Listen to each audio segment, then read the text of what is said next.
Yung presentation ni Dr. Pilat, kailangan pa niyong pag-isipan. Ito hindi na kailangan pag-isipan. If you're over 50 years old, you're familiar with this movie, How the West is Won.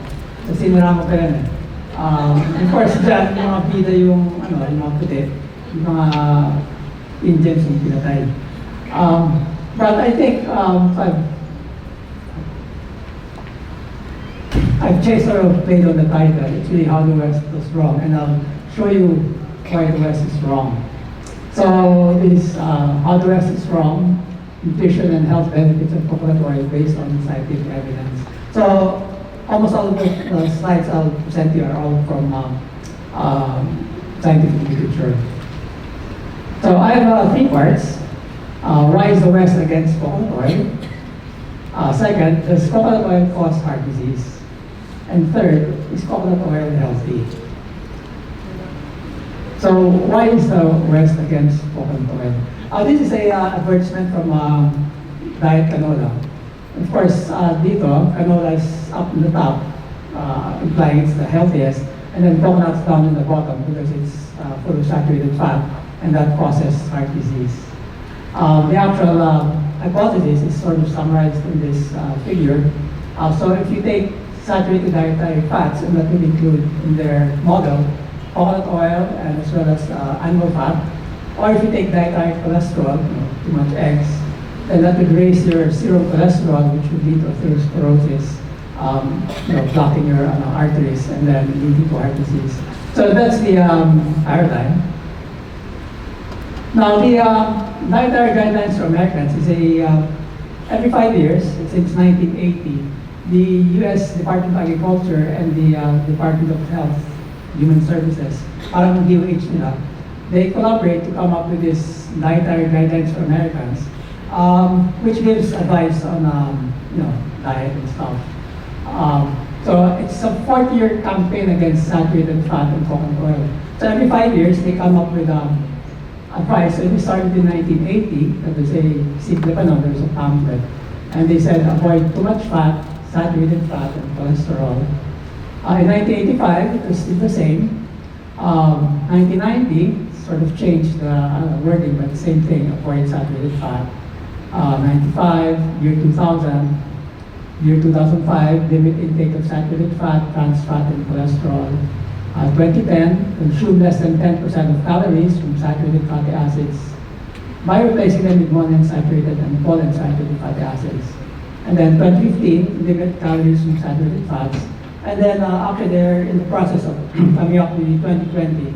So if you want to participate, you can visit them, although maybe a bit late, because it's going to come out in 2020. But anyway, it's clear all of the advice, and the most advice that's most repeated is to lower your saturated fat, and then to replace it with polyunsaturated fat.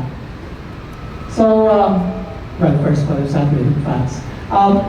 Puro naman kayo, nutritionists, dietitians, chemists, so this is fairly simple for you. But I'll just talk about the saturated fat.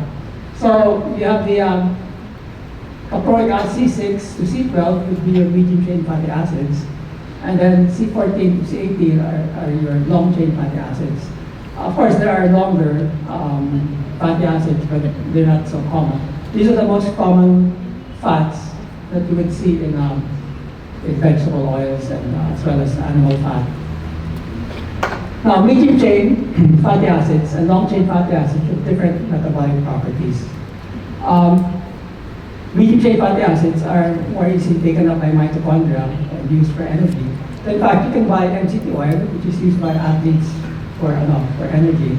Yung long chain, if you analyze adipose tissue as well as liver fat, it's mostly long chain. In fact, wala namang medium chain fat sa adipose tissue. Now, there are different, actually, there are several metabolic properties that differs medium chain fatty acids from long chain fatty acids. So this includes fat digestion. Of course, the medium chain fatty acids are slightly more water soluble. They're shorter fatty acids, so they're more rapidly digested by enzymes. They're also different in fat distribution. The medium-chain fatty acids go to the portal vein to the liver, while the long-chain fatty acids go around packages, kind of microns. Also for fat transport and storage, yung mga phospholipids, all of the fatty acids and phospholipids are long-chain fats. A lot of them are polyunsaturated. Yung cholesterol doesn't go around the body as cholesterol. They go around as cholesterol esters of fatty acids, and those fatty acids are long-chain, called stearic later. And also liver fat, after they've done mass spec of liver fat, and they're all long-chain fat. So in terms of storage, you don't really store medium-chain fats. Transport across the membrane, the mitochondria, is faster for medium-chain fatty acids. And oxidation is also faster for medium-chain fatty acids. So there are a lot of reasons to say that medium-chain fatty acids are really different from long-chain fatty acids in terms of digestion, metabolism. So, is coconut oil a saturated fat? Yes, coconut oil is a saturated fat, but it's 63% medium-chain fatty acids. And it's rare that you would see a Western publication acknowledge that. And it also has a very low level of cholesterol. Now, is pork fat a saturated fat? Now, this is from the USDA website. The fatty acids, total saturated of pork or lard, is 39%. So if something is 39% saturated, is that a saturated fat? It's even less than half, saturated. So pork fat is not a saturated fat. How about beef fat? Beef fat is almost 50% saturated fat. So if you can't say that a fat is 50% saturated, it's a saturated fat. It's not. For example, what's black or white? A gray siya. Gray is neither black nor white.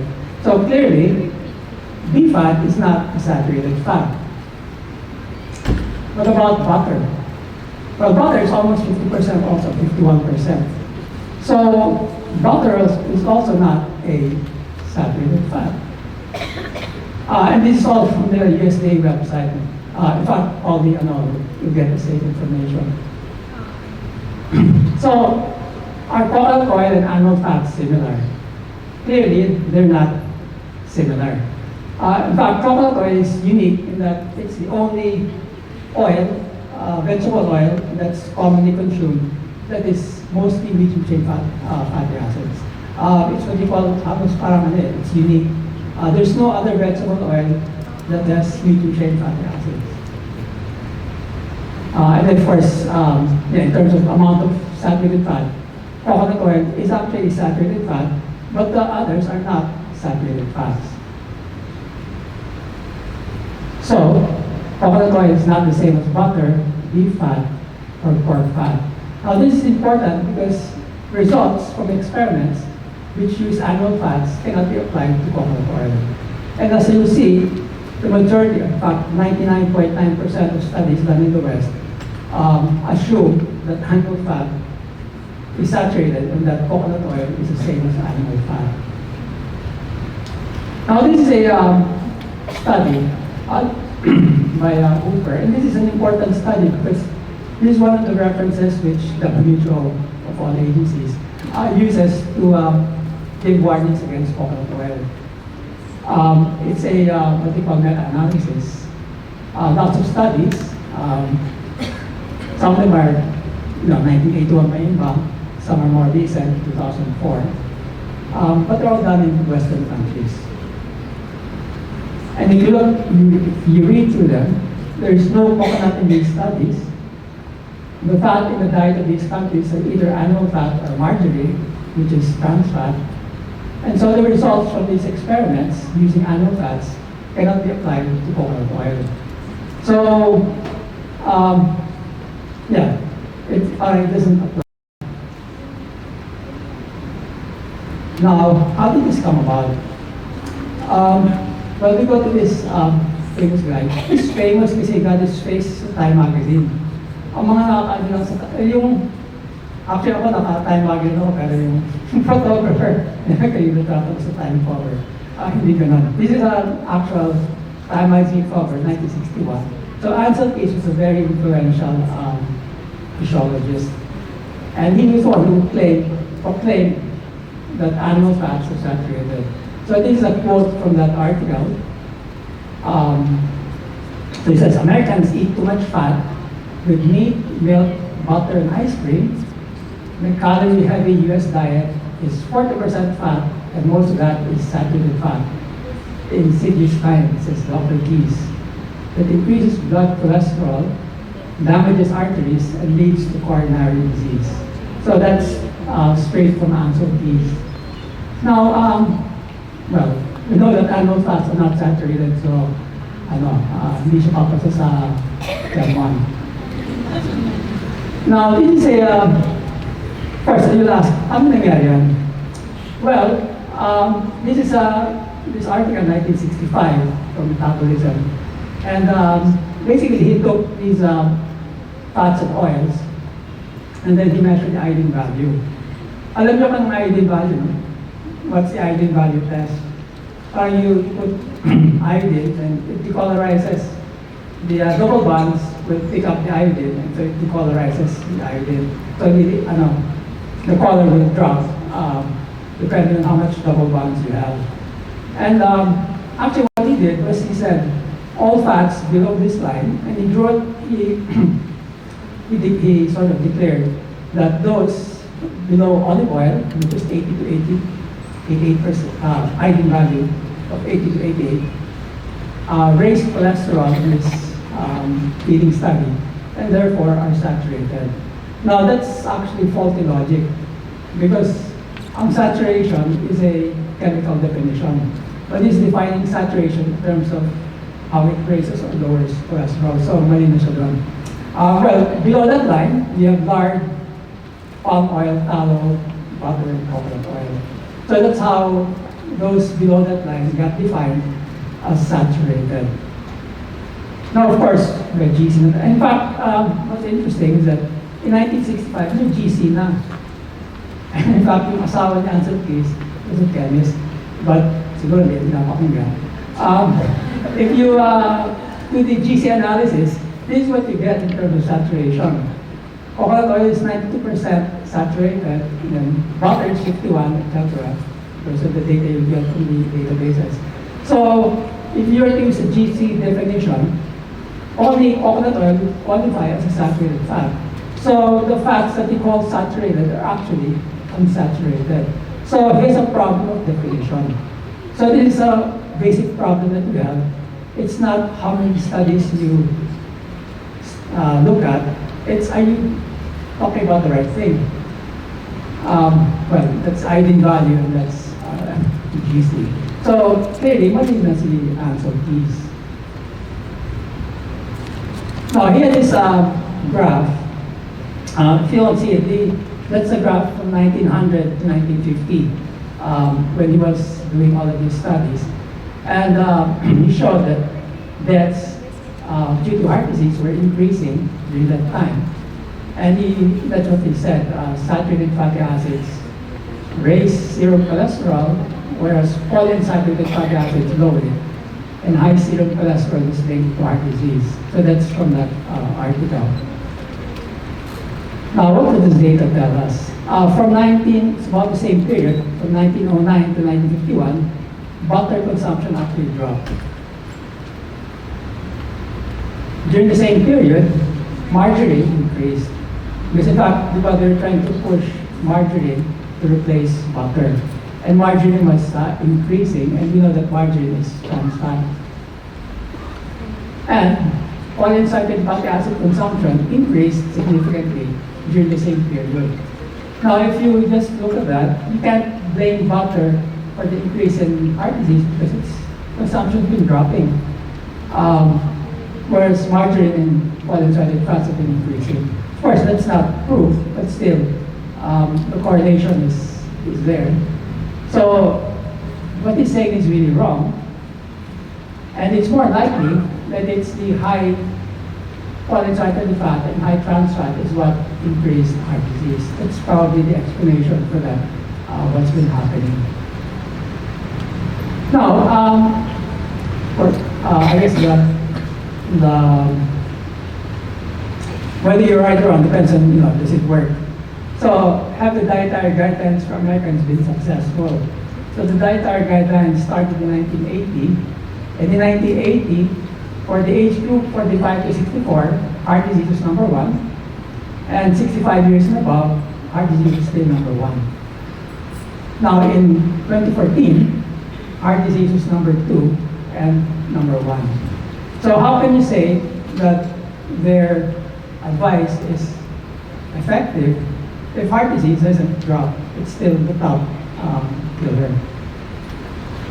And not only that, people have gotten fat because of their diet.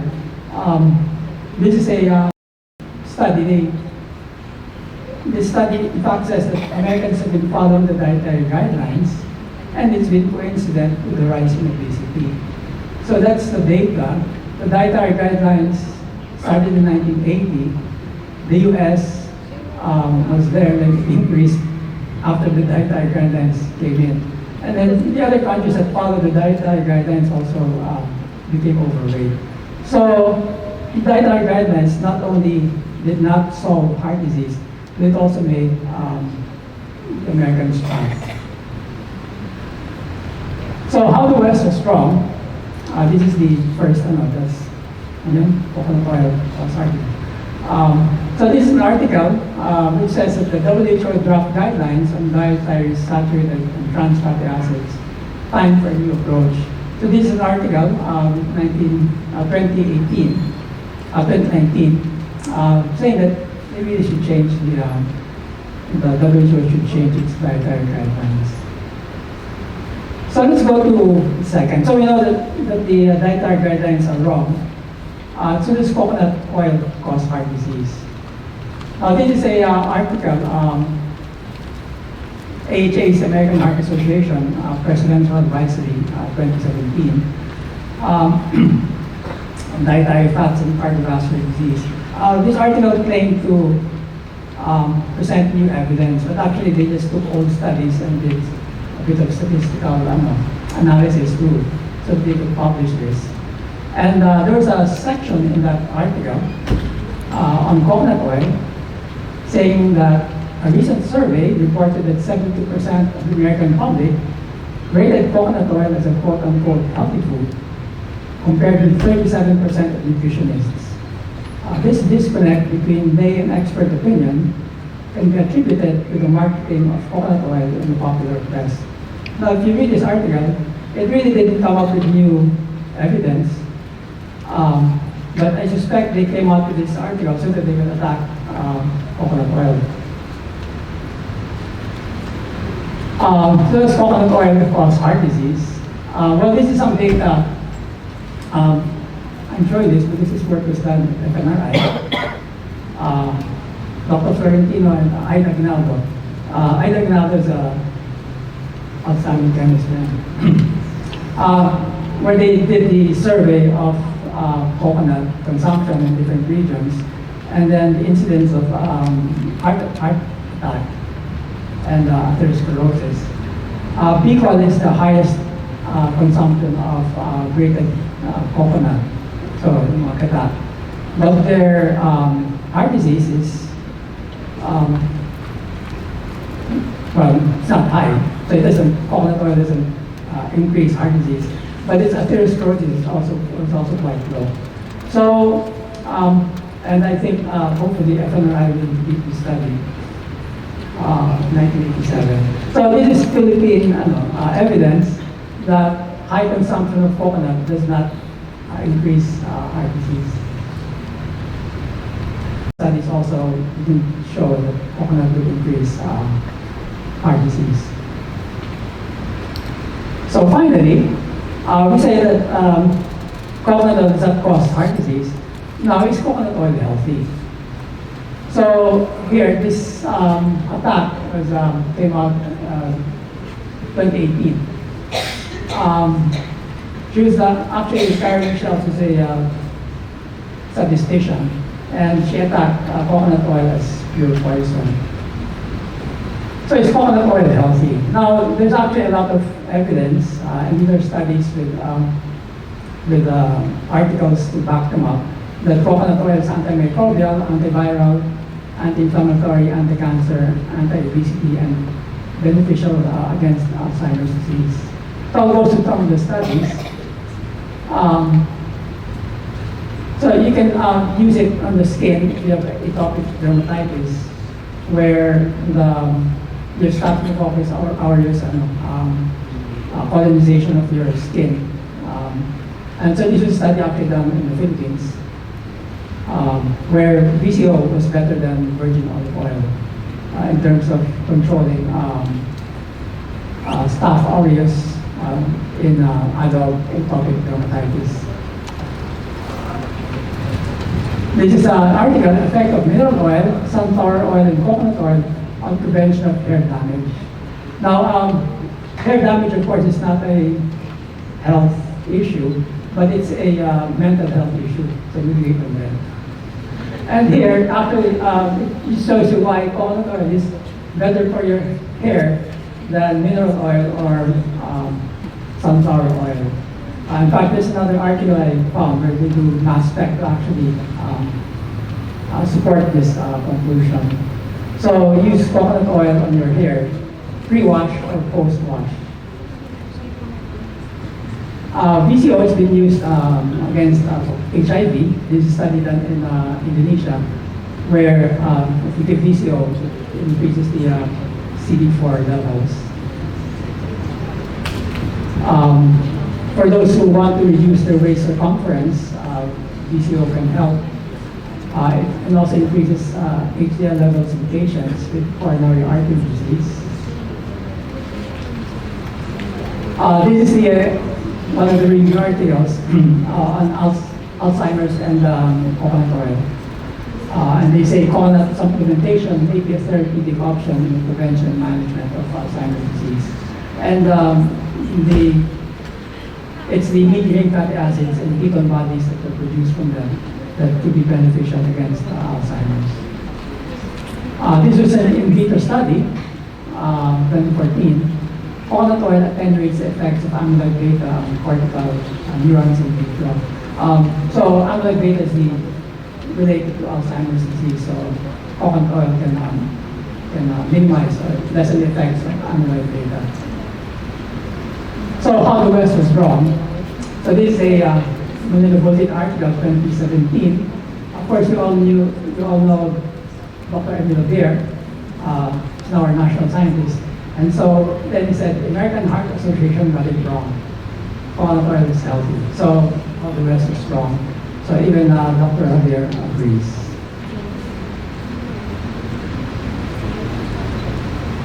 So there are actually many other effects, beneficial effects of coconut oil that's in your body. We don't have time to go through them. But all of these actually are covered by publications in the scientific literature. So, just to review, first question, why is the West against coconut oil? I think it's because they have the wrong definitions in the first place. Does coconut oil cause heart disease? No, it does not, and coconut oil is healthy. And actually, coconut oil is consumed by more than 1 billion people all through the equator. Ang Indians na lang, maraming Indians who take coconut oil. So, actually, coconut oil is widely consumed. And so the West is definitely wrong. So on that, my time's up. So thank you. Keep talking.